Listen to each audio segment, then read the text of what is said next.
మహిళా దినోత్సవం సందర్భంగా మహిళలకి మీరిచ్చే సలహా ఏంటి? అంటే ప్రభుత్వం పరంగా వస్తే ఎట్లా ఉండబోతుంది అసలు రాబోయే రోజుల్లో? అంటే ఇప్పుడు యాక్చువల్‌గా మేము ఎక్స్‌పెక్ట్ చేసిందొకటి, జరిగిందొకటండి. జరుగుతున్నదొకటి. కానీ దీనికి భిన్నంగా అందరూ కూడా కొంచెం ఆలోచించి, ఈసారి కొంచెం ప్రభుత్వాన్ని మార్చి, మన భవిష్యత్తు, మన రాష్ట్ర భవిష్యత్తు అట్లాగే ఏంటంటే కొంతమందికి తెలీదు. అంటే మేము కొంచెం చదువుకున్నాం. అందరూ చదువుకున్న వాళ్ళు కాదు కాబట్టి చదువుకోని వాళ్ళు కూడా ఉంటారు.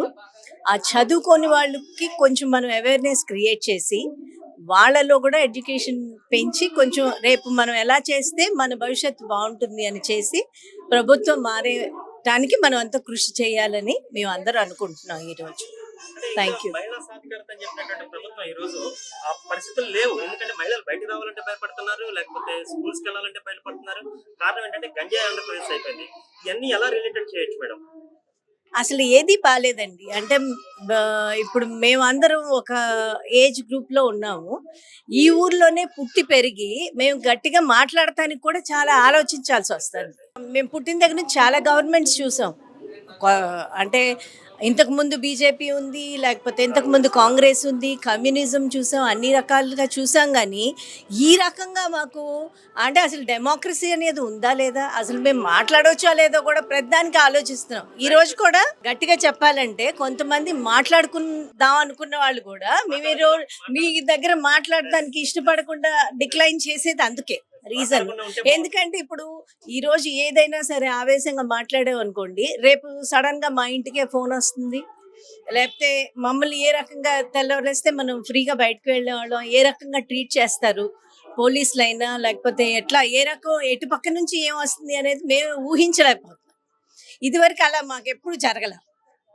నేనేమనుకుంటున్నానంటే, ఇన్ని సంవత్సరాలు ఇక్కడున్నాం, ఈసారి అంటూ గవర్నమెంట్ మారకపోతే, నేను మాత్రం ఇక్కడ ఉండను అనే నిర్ణయం ఎప్పుడో చెప్పా. ఎందుకుండరు? నాకు అదొక స్ట్రెయిట్ సమాధానం చెప్పండి మీరు. ఎందుకు ఉండరు? ఎందుకండి మేము ఇప్పుడు ఇదివరకు ఫ్రెండ్స్ కూడా కూర్చొని ఓపెన్‌గా కాంగ్రెస్ అయితే కాంగ్రెసు, కమ్యూనిస్ట్ అయితే కమ్యూనిస్టు లేకపోతే ఏదైనా ఫ్రీగా మాట్లాడుకున్నాం. భావజాలాన్ని. భావజాలం ఉంది, ఫ్రెండ్‌షిప్ ఉంది. ఇప్పుడు ఈ గవర్నమెంట్ వచ్చిన తర్వాత భావజాలము పోయింది. మాలోకి మనస్పర్ధలొచ్చేసేంత ఒక టెన్షన్ ఫ్రెండ్లీ అట్మాస్ఫియర్ అనేది పోయింది మాకు. సో, అది మాకు నచ్చట్లేదు.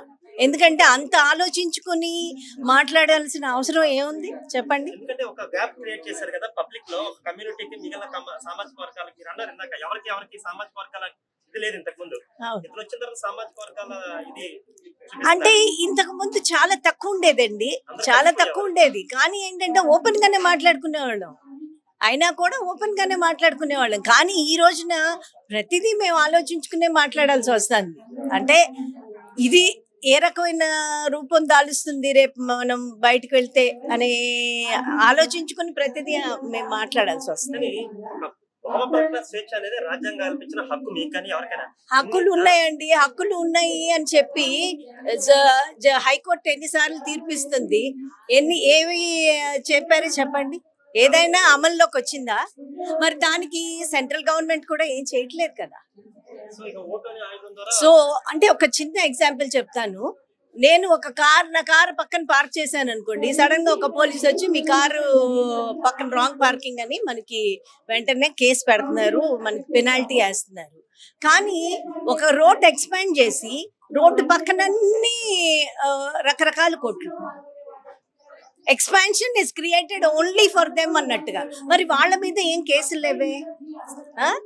మరి అట్లా ప్రతిది కూడా ఏంటంటే ఇప్పుడు ఇదివరకెళ్ళి మేము ఎవరి మీదన్నా పోలీసుల దగ్గరికెళ్ళి మేము కంప్లెయింట్ ఇవ్వగలిగే స్వేచ్ఛ ఉంది. ఏవండి ఇది ఇట్లా ఉంది, లేకపోతే వాళ్ళు ఇట్లా చేశారు, వీళ్ళు ఇలా చేశారని. రాజ్యాంగం పర్ఫెక్ట్ గా అమలు అయ్యేది. ఉంది. కానీ ఈ రోజు మేమెళ్లి చెప్పాలనుకోండి, ఫస్ట్ ఎళ్లి అడగంగానే ఏమ్మా మీ కులం ఏంటి? అసలు కులంతో పనేంటండి పోలీసులకి? అలా ఏంటంటే ఇప్పుడు మాట్లాడుతూ పోతే మాకు కూడా ఏమవుతుందంటే చాలా మాట్లాడాలని అనిపిస్తుంది. కానీ ఏంటంటే ఇప్పుడు ఆ రకమైన మాట్లాడకపోతే మార్పు వచ్చే పరిస్థితి లేదు కదండి. మాట్లాడకపోతే మార్పు వచ్చే పరిస్థితి లేదు అంటానికి అందరూ భయపడటానికి అంటే ఏంటంటే అండి ఎవరికి వాళ్ళు ఎవరి ప్రొఫెషన్స్ లో వాళ్ళు ఉంటాము. మరి ఇవన్నీ ఏంటంటే మన ఎవరికి వాళ్ళు ఏంటంటే స్వాతంత్రం వచ్చింది అంటున్నారు కానీ ఏమి స్వాతంత్రం ఏం రాలా. ఆంధ్రప్రదేశ్ కే రాలా. అసలు ఆంధ్రప్రదేశ్‌కి అసలు రాదండి నా అనుమానం అయితే. ఎందుకంటే ఇంత మార్పు జరుగుతున్నా కూడా నేనేంటి అని ఆలోచిస్తున్నాం కానీ మనమేంటి, రేపు మన పిల్లలేంటి అనేది లేదు. ఇక్కడ లేకపోతే ఏముంది, మన పిల్లల్ని పంపించేస్తాం అమెరికా. అందరూ అదే ఆలోచిస్తారు. అందరూ అదే అంటున్నారు.